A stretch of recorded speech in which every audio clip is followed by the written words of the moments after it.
weight feels heavier than my bones. Every heart beats like an echo, calling through a valley made of stone.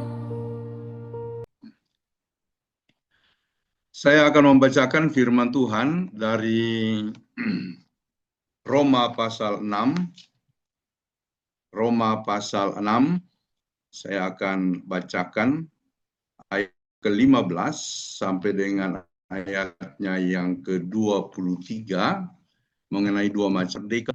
Dasar firmannya dari Roma 16 dari Roma 6 ayat 15 sampai 23.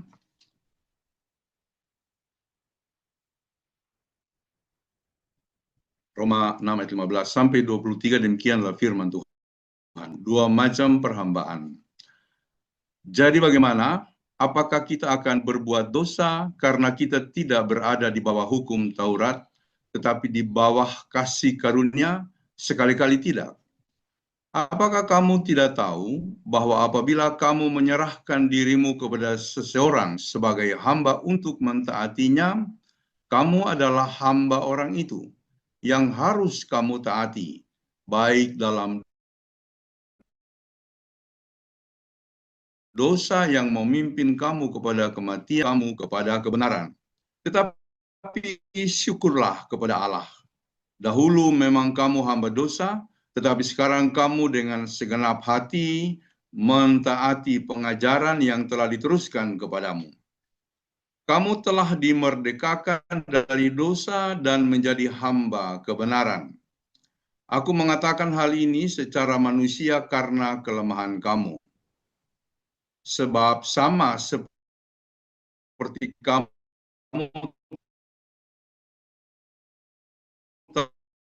telah menyerahkan kepada kedurhakaan, demikian hal kamu sekarang harus menyerahkan anggota-anggota tubuhmu menjadi hamba kebenaran yang membawa kamu kepada pengudusan.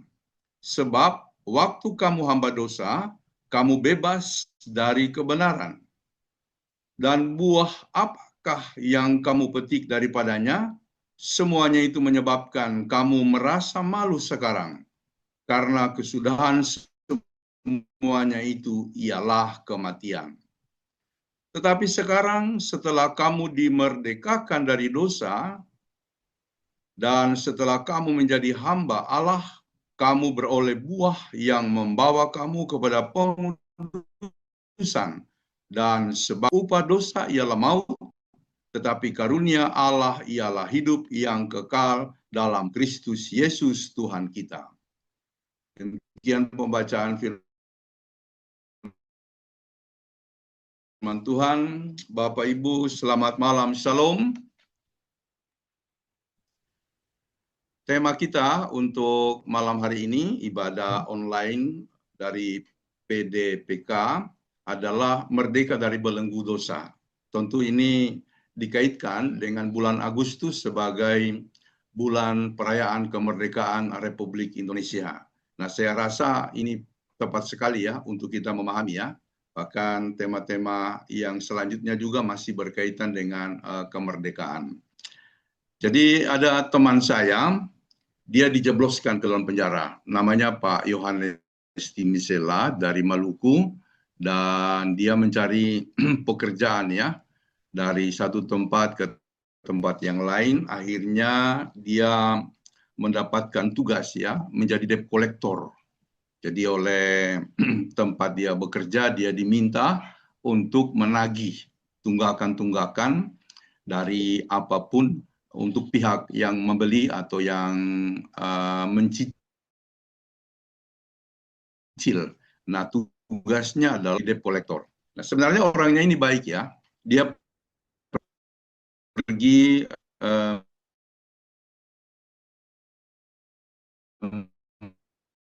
meminta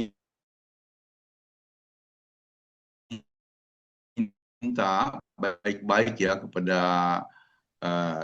targetnya, atau ternyata orang itu adalah pejabat. Rupanya pejabat itu marah karena dia datang dan kemudian melakukan penagihan. Nah, dia datang lagi dan si pejabat itu merasa terganggu. Dia melaporkan si teman saya ini, debt collector ini, dan lalu kemudian diperkarakan. Ya, karena orang itu punya uang, akhirnya dia dianggap mengganggu keamanan, mengganggu ketenangan, dan akhirnya dijebloskan dalam penjara.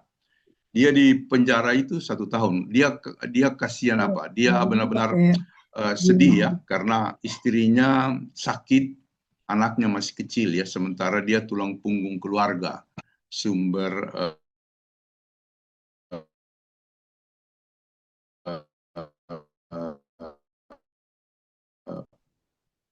pencarian ya. Sungguh dia dendam ya kepada pejabat itu. Sampai pada saat nanti dia bebas, ya, saya akan mencari orang itu ya. Dia memang punya niat mau, kita berkunjung, dendam itu begitu membara dalam dirinya. Nah, tapi waktu berjalan, dia selalu mengikuti ya ibadah-ibadah yang dilayani oleh lembaga-lembaga atau kelompok-kelompok pelayanan yang datang. Kami juga pernah pergi berkunjung dan melakukan pelayanan, membagi sembako kepada orang-orang di penjara, lalu dia juga menerima pelayanan dari kelompok-kelompok yang lainnya. Nah, awalnya dia mengikuti ibadah itu ya, karena memang diwajibkan ya bagi penjaga di situ, untuk semua orang Kristen wajib mengikuti ibadah. Dan lama-kelamaan hatinya tersentuh karena ada seorang pelayan penginjil itu berbicara banyak dengan dia, ya, menanyakan apa dan bagaimana perasaannya. Akhirnya dia cerita mengenai dendamnya itu. Lalu si penginjil ini mengatakan, sayang sekali kalau seandainya saudara tinggal di penjara ini atau berada di penjara ini, memendam sesuatu yang akan menghancurkan dirimu sendiri. Ya, engkau harus mengalahkannya. Ya, awalnya dia terkejut ya, dan agak sulit untuk menerima bagaimana dia akan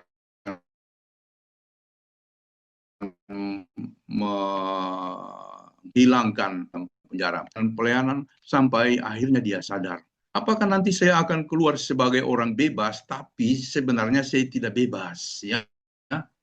Dan dia terus membaca Alkitab dan sampai suatu waktu dia membaca ya bagian yang kita baca hari ini ya, merdeka di dalam Tuhan, ya, merdeka di dalam Tuhan. Nah, pada akhirnya setelah beberapa minggu sebelum keluar, kami menemui dia di sana dan dia bilang, Pak, saya ingin keluar tidak dengan dendam, tidak dengan perasaan marah, saya ingin keluar sebagai orang yang bebas, merdeka, ya, dan saya ingin melayani. Saya sangat gembira ya mendengar pernyataan itu ya, dan kita berdoa supaya dia betul-betul mempunyai hati yang baru. Dan puji Tuhan, itulah kemerdekaan yang sejati, ya, kemerdekaan yang betul-betul bukan sekedar bebas ya dari kurungan, tetapi dia mengalami pembebasan, baiklah pembebasan batinia maupun lahiria. Saya melihat ya banyak orang yang kemudian bebas dari penjara ya, saya pernah kenal juga ya, bebas dari penjara tapi dia kembali lagi ya ke kehidupan yang lamanya. Ada yang kembali lagi ke narkoba, ada yang kembali lagi dengan kelakuan-kelakuan jahatnya ya. Dia dikeluarkan ya, dibebaskan, tetapi dia kembali lagi ke habitatnya atau ke kehidupan lamanya. Ya, saya kira itu bukan sebuah kebebasan yang sejati ya. Itu bukan kebebasan yang kita harapkan. Atau ada juga yang saya kenal, dia dibebaskan dari kurung ke masyarakat, dia merasa tertolak ya. Dia mencari pekerjaan gak dapat, akhirnya dia merasa susah. Ya, dia tidak bisa hidup ya karena dia tidak mendapatkan pekerjaan dan bahkan banyak orang menolaknya begitu ya karena dianggap mantan narapidana. Lalu apa yang dia lakukan? Dia kemudian melakukan tindakan kriminal dan dimasukkan lagi ke dalam penjara. Dia bilang begini kepada kami, lebih baik saya kembali ke penjara walaupun saya terkurung tapi saya masih bisa makan, ya. Saya masih bisa saya masih bisa hidup. Saudara-saudara, ini pengalaman-pengalaman yang menarik ya, dan perlu kita renungkan, manakah kebebasan yang sebenarnya? Apakah kita bebas dan kembali ke habitat, atau malah kembali kepada kehidupan yang lama, atau kita bebas tapi karena merasa tidak nyaman, tidak kuat, tidak dapat makan, lalu kembali ke dalam kurungan, ya kan? Seperti orang Israel sudah dibebaskan tapi merindukan tempat perbudakan mereka. Ataukah seperti Pak Yohanes tadi, dia bebas, tadinya dia penuh amarah, tapi karena firman Tuhan, lalu dia merasa dia harus menjalani hidup yang baru. Saya kira inilah kebebasan yang sejati, kebebasan yang sebenarnya.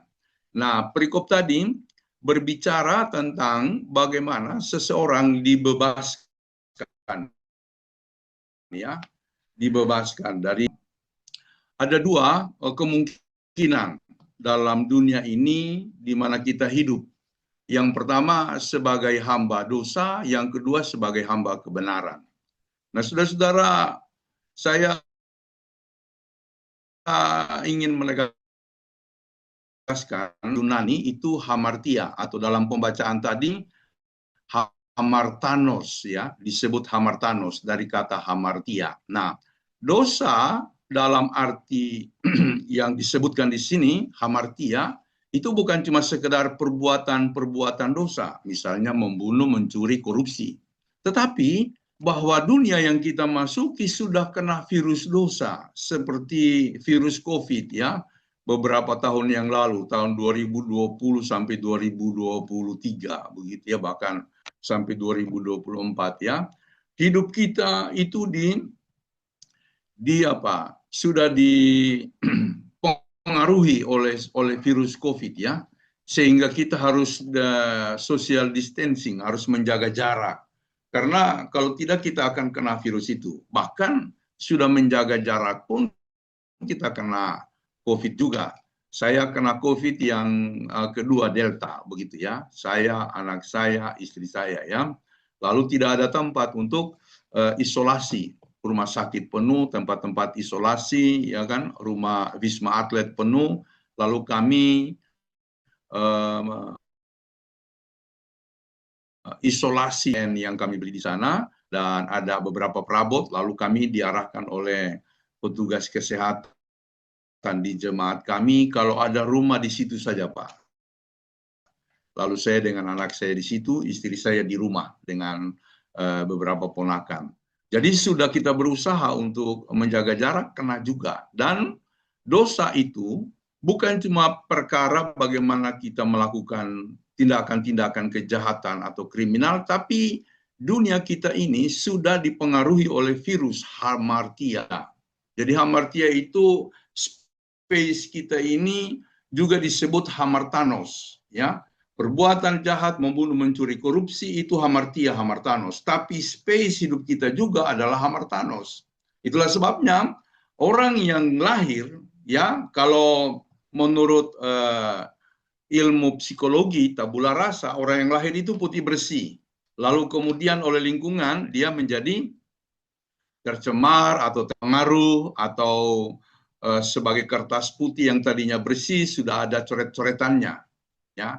Tapi bagi orang Kristen, dunia yang anak yang lahir itu langsung tercemar, ya. Dia langsung masuk dalam space dosa, dunia dengan virus hamartia, ya. Jadi dalam kekristenan, jadi yang disebut dosa warisan itu bukan dosanya Adam dan Hawa itu yang kita tanggung, tapi konsekuensi dari dosa yang dilakukan Adam dan Hawa terus-menerus mempengaruhi hidup kita sampai hari ini. Makanya kadang-kadang kita jatuh, kadang-kadang kita salah, begitu ya. Itulah sebabnya setiap anak yang lahir itu dibaptiskan supaya dia terjamin di dalam anugerah keselamatan Allah. Jadi itu dalam apa ya? Dalam pandangan teologi Kristen, ya. yang kita anut, anak-anak dibaptiskan untuk menerima suatu meterai Allah sehingga dia dikukuhkan dalam keselamatan Allah. Sebab dunia yang dia masuki adalah dunia yang tercemar virus hamartia. Jadi saya kira ini penting ya untuk kita pahami. Lalu kemudian kita bersyukur bahwa kita menerima pengampunan dari Allah. Bapak Ibu Saudara-saudara, dosa itu tidak bisa ya diatasi oleh manusia, ya, tidak bisa kita atasi, ya. Makanya teologi Kristen, dosa itu tidak bisa kita atasi atau kita hapuskan dengan apapun yang kita punya selain oleh penebusan Yesus Kristus, ya. Dulu orang berjuang ya, melakukan upaya-upaya bahkan menjabarkan konsep-konsep keselamatan, ya, bahwa dengan memberikan sesajen, bahwa dengan melakukan sesuatu maka dia beroleh pengampunan, ya, atau mungkin dengan melakukan hal-hal baik yang disebut amal, ya, membangun gereja atau membangun rumah ibadah, lalu itu dapat jaminan kuat, ya, atau pergi ke suatu tempat yang dianggap kudus, maka itu menjadi jaminan. Enggak ada, ya. Saya kasih tahu enggak ada. Kita semuanya enggak ada. Mau pergi ke Israel sampai 50 kali tidak akan membuat kita selamat, ya. Makanya pernah saya bilang kepada seorang ibu yang sudah 5 kali pergi ke Israel. Dia bangga sekali bilang sama saya, Pak Pendeta, saya sudah 6 kali pergi ke Israel. Ini tahun ini saya mau pergi lagi. Saya bilang, ibu stop. Pergi ke Israel, Yerusalem, cukup 1 kali sebagai napak tilas atau sebagai kesempatan untuk mengikuti Via Dolorosa. Karena kalau kita lihat tempatnya, maka ketika kita membaca Alkitab lebih mudah mengintimasi atau menginternalisasi karena kita sudah tahu lokusnya atau tempatnya, pernah lihat. Tapi itu tidak menjamin kita selamat. Saya bilang kepada ibu, stop. Yang membuat ibu selamat adalah melakukan apa yang Tuhan minta. Apa yang Tuhan minta, yang dalam catatan saya di dalam Alkitab yang membuat kita selamat, yang pertama kita harus bersatu. Ya, kita harus bersatu, maka dunia akan tahu bahwa akulah yang diutus ke dalam dunia. Yang kedua, kita harus mengasihi, itu perintah baru. Ya, aku telah memberikan perintah baru kepadamu, yaitu supaya kalau kamu saling mengasihi sama seperti aku mengasihi kamu, maka kamu juga harus mengasihi. Dengan demikian dunia akan mengetahui bahwa kamu adalah murid-muridku. Yang ketiga adalah melakukan suatu perbuatan baik yang diperintahkan oleh Yesus. Ya, karena di dalam Injil dikatakan pada waktu nanti hari kiamat, hari akhir, maka Yesus akan turun dan dia bersemayam. Ini sudah berkali-kali saya sebut ya. Maka Tuhan akan turun dan bersemayam di awan-awan, lalu dia akan mengumpulkan bangsa-bangsa dan membagi. Bangsa-bangsa itu seperti seorang gembala membagi kambing dan domba. Domba di sebelah kanan, kambing di sebelah kiri. Yang di sebelah kanan adalah orang-orang yang melakukan perintahnya. Ketika aku haus, ketika aku lapar, ketika aku telanjang, ketika aku sakit, ketika aku di dalam tahanan. Dalam tahanan di sini karena iman ya, karena kebenaran. Kamu mengunjungi aku, kamu memberi aku makan. Lalu mereka bertanya, kapan Tuhan kami melakukan itu? Enggak pernah kami melakukan untukmu, sebab kami tidak pernah berjumpa dengan engkau. Yesus mengatakan, ketika kamu melakukan hal-hal ini kepada saudaraku yang hina, orang-orang menderita itu, kamu telah melakukannya untukku. Kamu telah melakukannya untukku. Dan kebalikannya yang di sebelah kiri. Mereka bertanya, kapan kami tidak melakukan? Kami tidak pernah berjumpa dengan Tuhan. Tuhan mengatakan, ketika hal-hal ini tidak kamu lakukan kepada saudaraku yang paling hina, kamu tidak melakukannya untuk. Ini sebuah penegasan yang penting Bapak Ibu, dan kadang-kadang kita abai, ya. Kita rajin membangun gereja, rajin melaksanakan ibadah-ibadah, tapi prinsip-prinsip tadi kita tidak laksanakan. Jadi ada upaya-upaya dan sekaligus konsep keselamatan yang dikembangkan oleh manusia dari sejak zaman dahulu yang kira-kira bisa membuat mereka selamat, termasuk berbuat baik atau amal. Kita tidak demikian.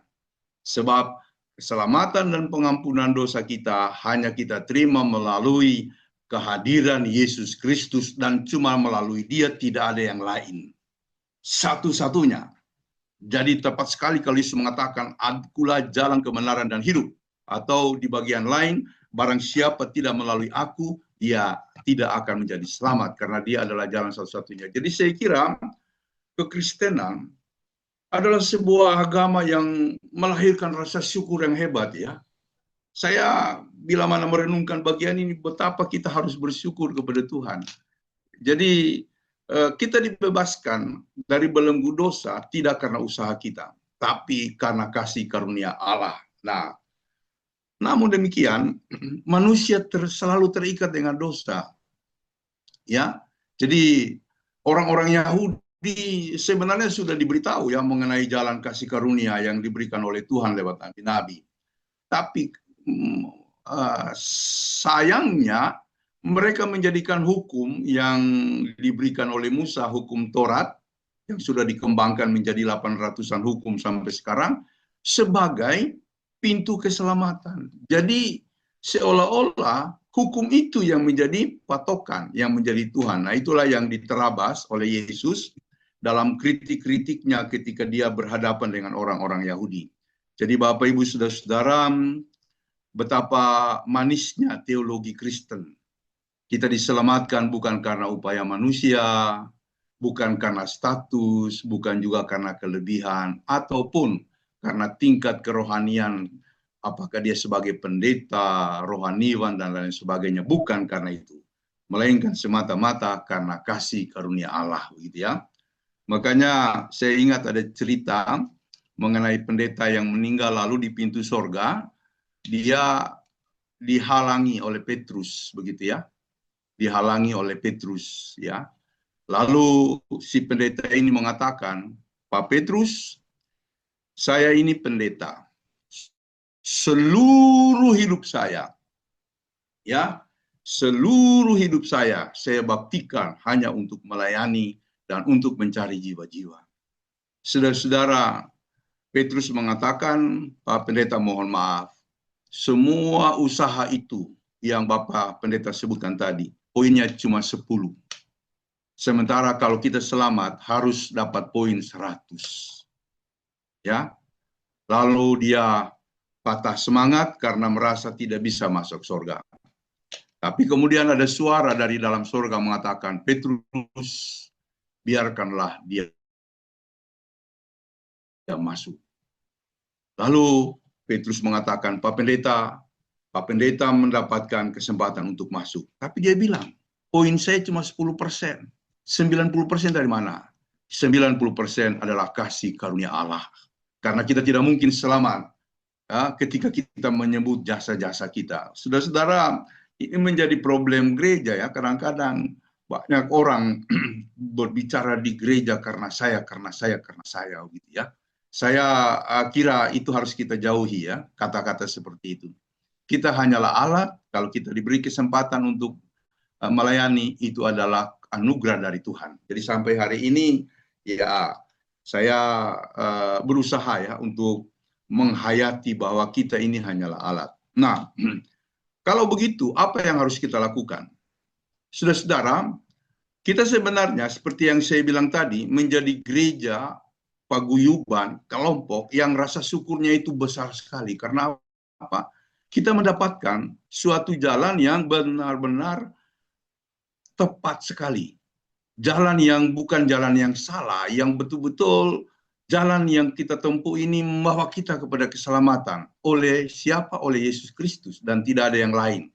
Ya, jadi hanya oleh Yesus Kristus. Dan karena itu, saya ingin memancing kita begini. Kita sudah diselamatkan, sudah dilepaskan, tapi gerakan kita dalam rangka melaksanakan tugas gereja itu biasa-biasa saja, datar-datar saja.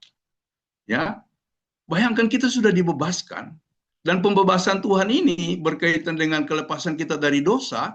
Itu bukan cuma sekedar kita mendapatkan materai keselamatan. Kalau Tuhan menyelamatkan, ada potensi yang diberikan di dalam diri kita untuk kita kembangkan menjadi orang-orang yang berkarya dengan hebat, ya. Jadi jarang sekali ini dia Pak, dikait-kaitkan ya. Apakah kita bersyukur bahwa kita sudah diselamatkan? Ya, sebatas itu kita menyanyi dan memuji. Tetapi sebenarnya ada tugas yang jauh lebih penting. Dan inilah yang membuat gereja seringkali tidak berkembang dengan maksimal begitu ya. Karena ternyata setelah kita diangkat, dibebaskan, kita menjadi biasa-biasa saja. Perjalanan kita datar-datar saja. Oleh karena itu, saya akan memberikan beberapa hal ya yang rasa-rasanya perlu saya singgung ya untuk memberikan pemahaman kepada kita ketika kita sudah diselamatkan. Maka yang pertama, kita harus mengoptimalkan potensi hidup kita, potensi diri kita. Karena kita sudah diangkat, dan kalau Tuhan mengangkat di dalamnya, ada kemampuan, bahkan Tuhan mengatakan ada kuasa. Ya, sehingga perjalanan pelayanan kita harus lebih maju lagi, harus lebih berkembang lagi. Ya, kita perlu mengevaluasi apa yang sudah kita lakukan kemarin ya. Dan komitmen panggilan kita harus diperbaharui terus-menerus begitu ya. Dan yang lain yang saya kira perlu dilakukan adalah lakukan tugas pelayanan dengan antusias ya. Ya, seperti yang kita lakukan malam ini, hari ini ya. Saya kira PIC-nya melakukan tugasnya dengan antusias, tepat waktu, ya organisnya, singersnya. Wah, itu kalau tidak mempersiapkan diri tidak akan tidak akan tampak hal yang indah. Tadi singersnya, pemain musiknya menyanyi dengan baik sekali begitu ya. Dan itu harus kita kembangkan ke hal-hal yang lain pada waktu kita membawakan firman, pada waktu kita mengajak orang menyampaikan undangan. Antusiasme itu harus benar-benar menyala begitu ya. Karena Roma 12 mengatakan biarlah rohmu menyala-nyala begitu ya. Janganlah kerajinan kendor, biarlah rohmu menyala-nyala dan layani Tuhan. Nah, banyak gereja hanya memikirkan cara bertahan. Hanya memikirkan bagaimana uangnya cukup, hanya memikirkan bagaimana mereka bisa tetap besar begitu ya. Lupa bahwa dia harus menggerakkan anggota jemaatnya menjadi orang-orang yang lebih hebat, yang lebih maju, bahkan menjadi pencari-pencari jiwa yang baru. Oleh karena itu, ketika kita dibebaskan dari belenggu dosa, di mana Tuhan memberikan kasih karunia yang besar, maka mari kita mengembangkan suatu lingkungan yang positif. Ya, menarik orang yang belum bergereja supaya datang, terus mengajak, ya. Kemudian membuat penyembahan-penyembahan yang menginspirasi jiwa, ya. Bukan penyembahan biasa saja, bukan ibadah biasa saja ya. Ibadah-ibadah zaman sekarang ini biasa-biasa saja, ya. Orang lalu pergi tapi pulang kosong. Saya banyak sekali mendengar istilah-istilah seperti itu ya.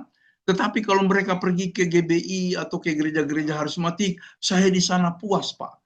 Saya sih pertama dulu mendengar itu saya tersinggung, tapi lama-kelamaan saya berpikir ada sesuatu yang harus kita pelajari dari pernyataan-pernyataan seperti itu.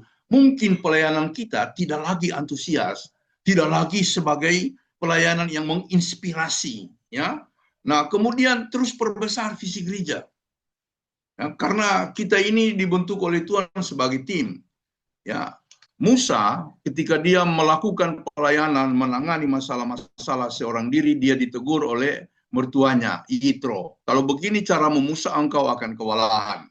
Oleh karena itu dalam perkenan Allah, pilihlah 1 dari 1000 orang menjadi pemimpin, 1 dari 100, 1 dari 50, 1 dari 10. Maka masalah-masalah yang ada di kelompok itu, biarlah mereka tangani. Kalau yang sulit barulah dibawa kepadamu. Dan itulah menjadi prinsip organisasi modern, bahkan menjadi standar demokrasi, yaitu pemberian delegasi kepada orang-orang lain untuk mengembangkan hidupnya. Jadi perbesar visi gereja dengan memperkuat tim. Jadi kepemimpinannya harus mempengaruhi. Ini bukan sekedar masalah kedudukan. Kemudian terus mengerahkan gereja bukan cuma tentang apa yang harus kita lakukan, tapi dengan kekuatan doa, begitu ya. Lalu gerakan pelayanan dengan menyelaraskan diri kita sesuai dengan berita firman. Karena khawatirnya kalau sudah berkembang banyak orang lalu kemudian merasa itu gereja punya dia. Ya, jadi William Carey pernah mengatakan, harapkanlah perubahan-perubahan besar dari Allah. Berusahalah melakukan hal-hal besar dari Allah. Jadi harapkan perubahan besar dari Allah dan terus lakukan hal-hal besar dari Allah. Jadi saudara-saudara, saya kira itu hal-hal yang perlu kita masukkan ya dalam kesadaran kita tentang bagaimana kita dimerdekakan oleh Tuhan dari dosa. Semoga Tuhan menolong kita untuk berkembang berdasarkan pengampunannya, lalu kemudian melakukan hal-hal yang besar sebagaimana panggilan Tuhan. Mari kita berdoa. Bapa di sorga, terima kasih untuk firman-Mu yang boleh kami renungkan berkaitan dengan spirit kemerdekaan negara kami. Kami pun merenungkan bagaimana kami dimerdekakan dari dosa, suatu kemerdekaan yang tidak dapat kami raih dengan upaya-upaya kami sendiri, hanya oleh karena anugerah Tuhan semata-mata. Dan teristimewa Bapa, itu boleh berlangsung ketika Yesus datang sebagai penebus kami satu-satunya, sekali untuk selama-lamanya. Terima kasih bila mana kami berada dalam bingkai anugerah seperti ini, melalui gerejamu, melalui lembaga-lembaga pelayanan termasuk LPPI, juga melalui PDPK. Terima kasih ya Bapa di sorga. Sungguh kami bersyukur kepadamu karena Engkau baik yang telah membuka jalan anugerah kepada kami. Pakailah kami Tuhan sebagai anak-anak-Mu yang terus melakukan karya-karya terbaik dengan penuh semangat, berpikir terus dengan visi besar tentang gereja, tentang lembaga kami, tentang kehidupan kami di tengah-tengah keluarga. Inilah doa kami ya Tuhan, kami memanjatkan kepadamu dalam nama Tuhan kami Yesus Kristus. Amin. Amin. Puji Tuhan, terima kasih buat Bapak Pendeta, Pendeta Jengjengi, buat pelayanan firman-Nya. Tuhan Yesus memberkati. Teman-teman, bulan yang baru ini kita terus tetap beri yang terbaik buat Tuhan. Kita akan berikan persembahan. Teman-teman dapat memberikan persembahan, bisa mentransfer ke rekening PDPK, BCA atas nama Rineke Anita Manopo di nomor 0350 738 789. Selamat memberi teman-teman.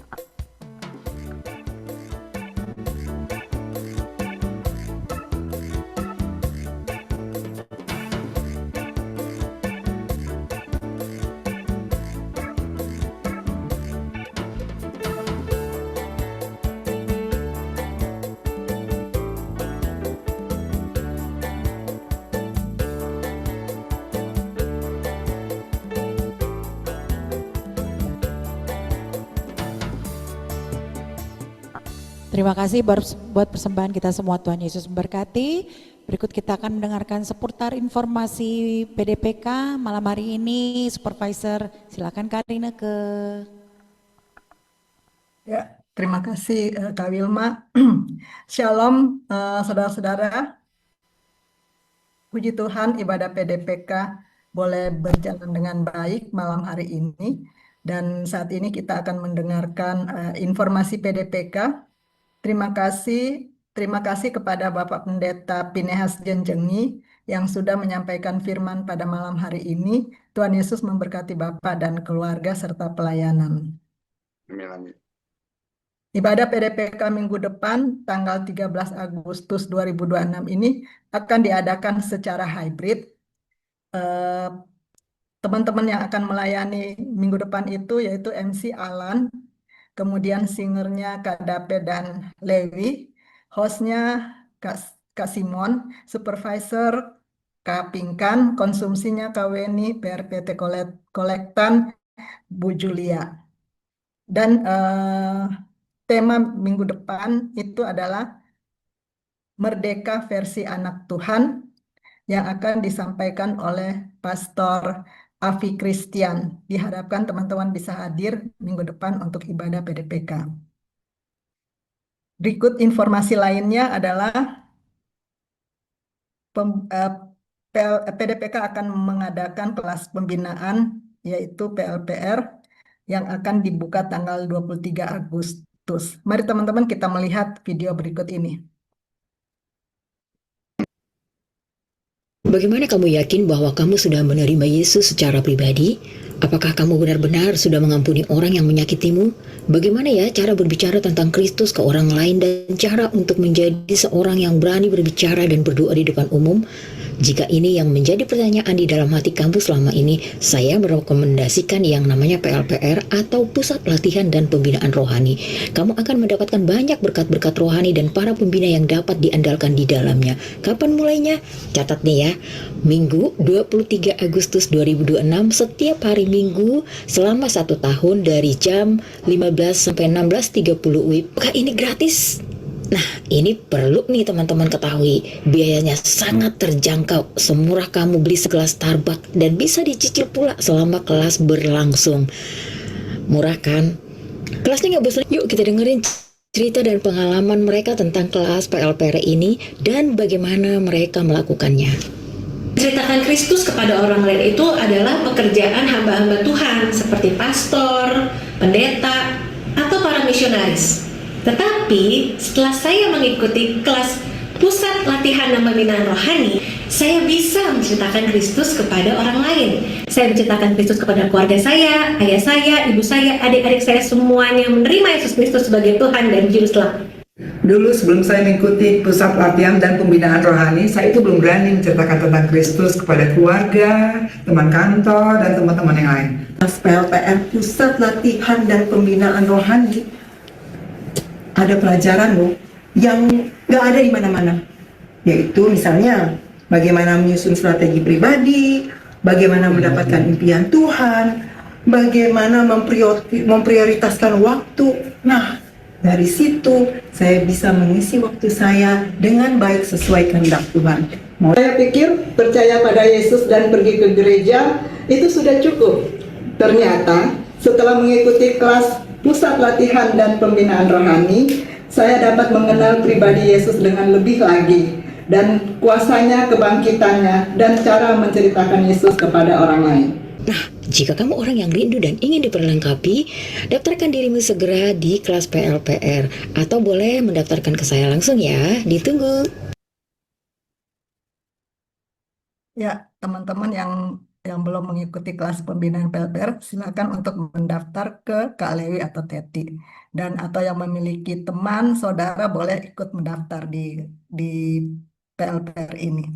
Ya, informasi lainnya adalah minggu lalu ada teman kita, Kak Pinkan yang berulang tahun, tanggal 31 Juli. Teman-teman bisa kasih selamat ulang tahun buat Kak Pinkan. Tuhan memberkati Pinkan di dalam kehidupannya, pelayanan, pekerjaan, dan rumah tangga keluarganya. Teman-teman, kita akan berdoa pada malam hari ini. Doa syafaat dan akan ditutup oleh doa berkat oleh Pak Pendeta Phineas Jenjengi. Mari kita satu dalam doa. Bapa yang ada dalam surga, pada malam hari ini Tuhan, kami mau mengucap syukur karena Engkau sudah menyertai ibadah PDPK dari awal hingga akhirnya, sehingga boleh berjalan dengan baik. Itu semua karena anugerah, kasih, dan pertolongan Tuhan. Sebab itu pada malam hari ini kami mau mengucap syukur untuk cinta Tuhan yang tak pernah terbatas di dalam kehidupan kami. Kami boleh diberkati Bapa melalui firman-Mu yang disampaikan oleh hamba-Mu Pak Pendeta Phineas Jenjengi. Biarlah firman yang telah kasih sehingga itu boleh tertanam, berakar, bertumbuh di dalam kehidupan kami, sehingga kami semakin hari semakin bertumbuh di dalam Engkau. Biarlah Roh Kudus senantiasa memberi kekuatan, kemampuan kami untuk senantiasa tetap setia dan taat kepada firman Tuhan, sehingga kami boleh terhindar daripada melakukan dosa atau terlibat dalam kuasa kegelapan, kuasa dosa. Terima kasih Bapak untuk firman pada malam hari ini yang boleh memberkati kami. Kami berdoa untuk hamba-Mu, Bapak Pendeta Phineas Jenjengi. Tuhan memberkati kehidupan Pak Pendeta, memberkati kehidupan pelayanannya, keluarganya. Tuhan memberkati, dan biarlah apa yang dilakukannya Tuhan boleh membawa kemuliaan bagi nama Tuhan. Banyak jiwa yang boleh diberkati, banyak jiwa yang boleh bertobat, dan banyak jiwa yang boleh menerima Engkau Yesus sebagai Tuhan dan Juru Selamat. Bapa dalam surga, pada malam hari ini juga kami mengucap syukur untuk teman-teman yang boleh hadir pada malam hari ini. Biarlah Engkau juga memberkati teman-teman yang hadir pada malam hari ini. Kami berdoa untuk teman-teman yang tidak hadir pada malam hari ini dengan berbagai macam kesulitan Tuhan, baik itu di dalam pekerjaan, kesibukan di dalam pekerjaannya, atau ada yang menghadapi kesehatan yang terganggu. Tuhan, Engkau juga jamah teman-teman itu. Teman-teman yang mengalami berbagai tantangan dalam kehidupannya, baik ekonomi atau apapun juga, biarlah Bapa Engkau juga berkati, Engkau campur tangan, Engkau memberikan jalan keluar dalam setiap kehidupan mereka, dalam setiap masalah yang mereka hadapi. Bapa dalam surga, pada malam hari ini Tuhan, kami juga mengucap syukur untuk persembahan, biarlah Tuhan memberkati persembahan yang sudah kami berikan, biarlah persembahan ini boleh menjadi berkat bagi pelayanan di PDPK. Berkati teman-teman yang dalam memberikan persembahan pada malam hari ini. Bapa dalam surga, kami pada malam hari ini juga teringat untuk berdoa untuk bangsa dan negara kami Indonesia. Tuhan memberkati bangsa kami, Tuhan lawat juga bangsa kami, memberikan hikmat bagi para pemimpin, bangsa kami, berikan hikmat Presiden Prabowo dan juga wakilnya, berikan hikmat sehingga setiap keputusan yang mereka ambil, setiap kebijakan yang dibuat Bapak itu boleh berasal dari Engkau, hikmat Tuhan yang menguasai mereka. Kami serahkan bangsa kami ke dalam tangan Tuhan, biarlah damai sejahtera Tuhan melingkupi Indonesia. Bapa dalam surga, pada malam hari ini kami menserahkan kehidupan kami malam hari ini ke dalam tangan Tuhan. Di dalam istirahat kami serahkan Tuhan sertai, pimpin dan berikan kami tidur yang tenang. Terima kasih Bapa, hanya di dalam nama-Mu Yesus Kristus kami berdoa. Belum kedengaran, Pak. Saudara-saudara, arahkan hati dan pikiranmu kepada Tuhan dan terimalah berkat-Nya. Tuhan memberkati engkau dan melindungi engkau. Tuhan menyinari engkau dengan wajah-Nya dan memberi engkau kasih karunia. Tuhan menghadapkan wajah-Nya kepadamu dan memberi engkau damai sejahtera dari sekarang sampai selama-lamanya. Amin. Haleluya, Kau Allah yang besar. Haleluya, Kau mulia. Nama-Mu, kuasa-Mu, kasih-Mu kekal. Kau yang layak ditinggikan. Haleluya, haleluya, Kau Allah yang besar. Haleluya, Kau mulia. Nama-Mu, kuasa-Mu, kasih-Mu kekal. Kau yang layak ditinggikan. Nama-Mu, kuasa-Mu, kasih-Mu kekal. Kau yang layak ditinggikan.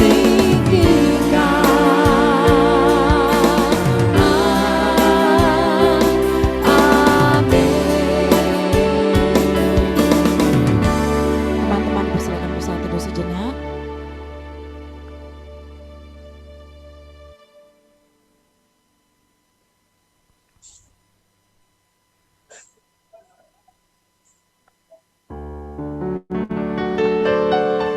Happy birthday, Kamina.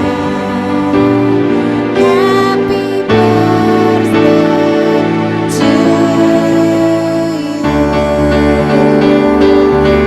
Umur panjang di tangan kanan, di tangan kirinya kekayaan dan kehormatan sampai selamanya. Happy birthday Kaping. Happy birthday Mama Rafa. Happy birthday, happy birthday.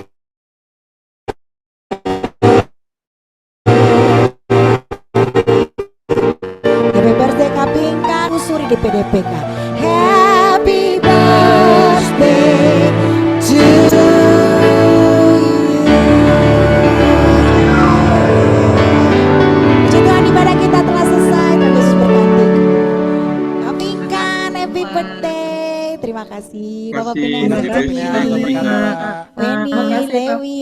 Bu Jul, Inaka Joshua, Parlin, Tante Net. Terima kasih. So I scream